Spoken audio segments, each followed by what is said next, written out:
ಸೌಮ್ಯ Satish YouTube ಚಾನಲ್ಗೆ ಸ್ವಾಗತ ಸುಸ್ವಾಗತ. ನನ್ನ ಎಲ್ಲ ಯೂಟ್ಯೂಬ್ ವೀಕ್ಷಕರಿಗಾಗಿ ಈ ದಿನದ ನನ್ನ 2 ಮಾತುಗಳೊಂದಿಗೆ ನನ್ನ ಯೂಟ್ಯೂಬ್ ಚಾನಲ್ನ ಸ್ಟಾರ್ಟ್ ಮಾಡ್ತಾ ಇದ್ದೀನಿ. Old is every time gold. ಎಷ್ಟು ಚೆನ್ನಾಗಿದೆ ಈ ಲೈನ್ ಅಲ್ವಾ?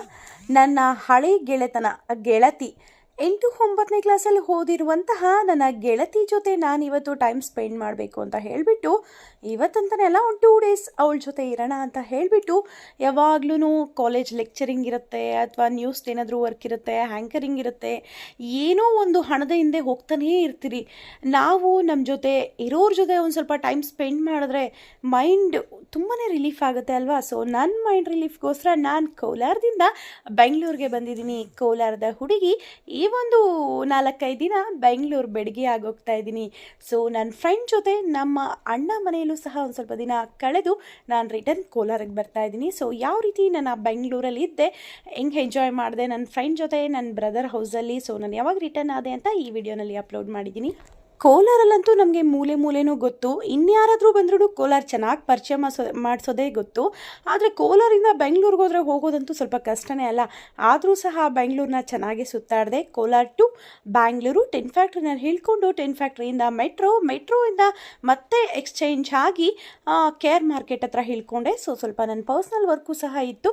ಅದನ್ನು ಮುಗಿಸ್ಕೊಂಡು ನಮ್ಮ ಪ್ರತಿಗೆ ಇಲ್ಲಿಂದ ಎಲ್ಲೇ ಬಸ್ ಹತ್ತಬೇಕು ಅಂತಂದರೆ ಅಲ್ಲಿಂದ ಅವಳು ಹೊಸ ರೋಡ್ ಅಂತ ಹೇಳಿದ್ಲು. ಸೊ ಅಲ್ಲಿಂದ ಡೈರೆಕ್ಟ್ ಬಸ್ ಹರಪ್ಪ ಅಗ್ರಹಾರ ಜೈಲಿದೆಯಲ್ವಾ, ಸೊ ಇಲ್ಲೇ ಇದೆಯಾ ಅಂತ ಅಂದ್ಕೊಂಡೆ. ಸೊ ಆ ಸ್ಟಾಪ್ನು ನೋಡ್ಕೊಂಡು ಇನ್ನೇನು ಸ್ವಲ್ಪ ಮುಂದೆ ಹೋದರೆ ಹೊಸ ರೋಡು ಸ್ಟಾಪ್ ಬಂದು ಅಲ್ಲಿ ಇಳ್ಕೊಂಡು ನನ್ನ ಫ್ರೆಂಡ್ಗೆ ಕಾಲ್ ಮಾಡಿದ್ರೆ ಅವಳು ಅಲ್ಲಿ ಬಂದು ನನ್ನ ಪಿಕ್ ಮಾಡಿಕೊಂಡ್ಳು.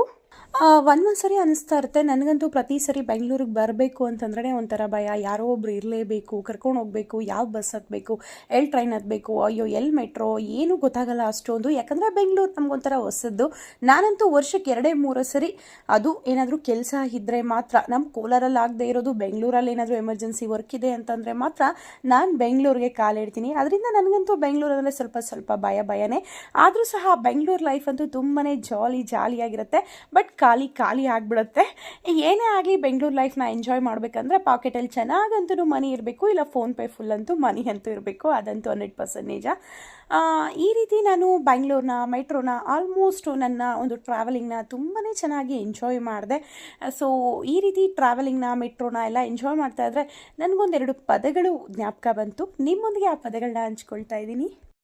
ಅಸಾಧ್ಯವಾದದ್ದು ಯಾವುದೂ ಇಲ್ಲ, ಹೊಸದು ಹೇಗಪ್ಪ ಮಾಡೋದು ಅನ್ನೋದು ನಮ್ಮ ಭ್ರಮೆ ಅಷ್ಟೇ. ಮಾಡಬೇಕು ಅನ್ನೋ ಛಲ, ಓಡಾಡಬೇಕು, ಏನೇ ಆಗಲಿ ಹೊಸತನಕ್ಕೆ ನಾವು ಕಾಲಿಟ್ಟಾಗ ಖಂಡಿತ ಅದು ಹಳೇದು ಒಂದಿನ ಆಗೇ ಆಗುತ್ತೆ. ಅಪ್ಪನು ಹಾಕಿದ್ದ